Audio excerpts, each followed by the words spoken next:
65 million vacant units in China.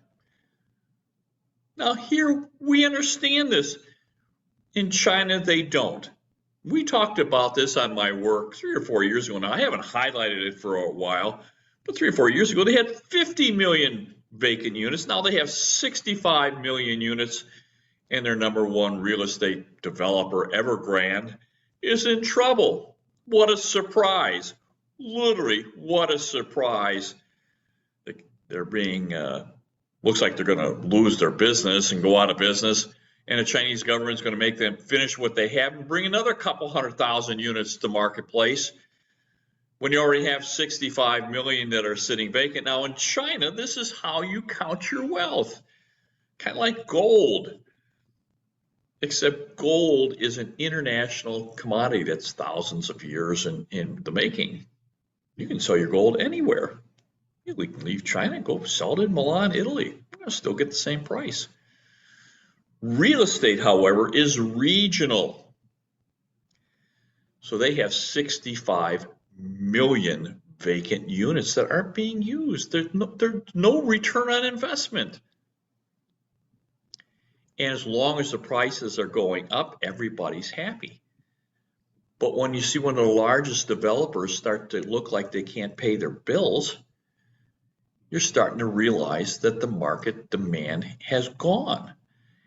And either prices are going to stagnate or, this is a communist country. They've never really seen market forces where this is going to maybe even go backwards.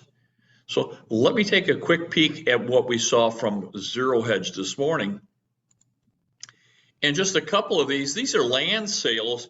And you can see here's the recession in the land sales, and they came down pretty significantly. This is what's going now. They're down even further than they were during the Great Recession. They're getting down to a point where they're really out of control.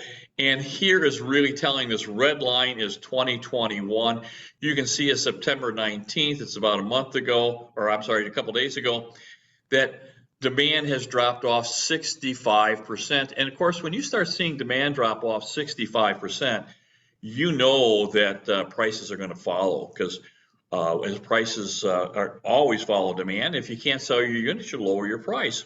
Now, can you imagine? Now, I know that China has 3 times the population. So if we divide 65 million by 3, and we come down to about 22 million vacant properties. Could you imagine having 22 million vacant properties in the United States? What would that do to your vacancy factor? I mean, here in Phoenix, it's almost non-existent. We have so many people looking to rent or use your property. In Phoenix, if we put a for rent sign in, we're going to get 20 to 30 people call us within the first day. And that's demand. So we don't see that. Now, how is that going to impact us? Well, real estate is regional.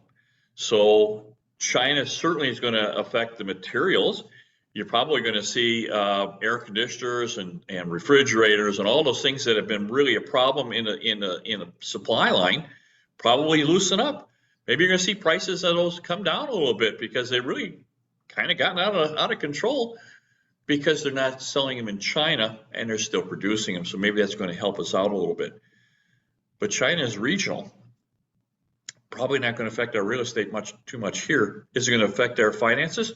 Probably. So they're probably going to affect the stock and bond market. So you really need to talk to your financial advisor and see what your exposure is to China and see if you need to protect yourself. So far as real estate here in the great markets of the United States, Florida, Texas, and Arizona, demand is still strong. The economies are vibrant, lots of jobs being created, lots of industries coming in. Here in Phoenix, we're considered like the #1 market in the United States. We have more demand than we have housing for them. So it's driving both our prices of homes and the prices of rents up. Vacancy factor is next to 0. And I see none of the tells. Now, I've talked for a long time about the fact that there are signposts along the way through the cycle. One of the signposts is FOMO, fear of missing out. That's what's been going on in China. They're buying these properties, watching the prices go up, and all their friends are making money, so they've got to get in, and they're not using them. That's what happened during the great financial crisis. When we got to the end of the cycle, people were using these properties as trading vehicles. They had no intention of either using them or putting a tenant in. They bought them, and then as soon as they bought them, they put them back on the market at a much higher price and wanted to make the quick sale, make the quick, fast money. And of course, real estate for investors is a long term. You know, we look at these things over decades, not necessarily over days. And that's one of the tells. I don't see that.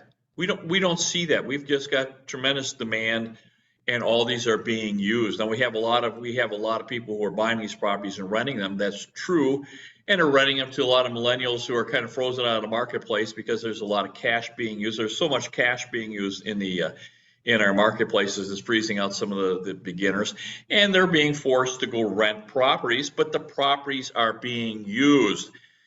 So where does this leave us as investors? Well, you need to talk to your financial advisor and find out in any of your finances if you have any Chinese exposure, and protect your portfolio.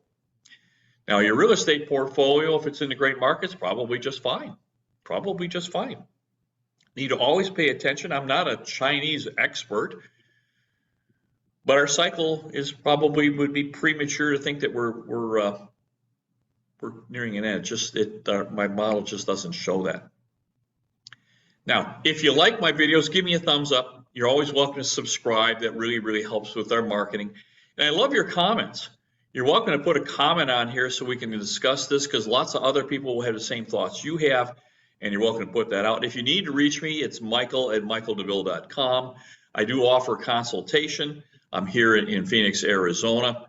We're in the real estate business, so if you're an investor, we can be more than happy to help you find a good cash flowing property. My back office, and I'm powered by West USA Realty. It's a $5.5 billion firm, so it's pretty good. But we're here in Metro Phoenix. We have contacts all over the country. If I can help in any way possible, reach me at michael@michaeldouville.com. My best to you guys. Bye-bye.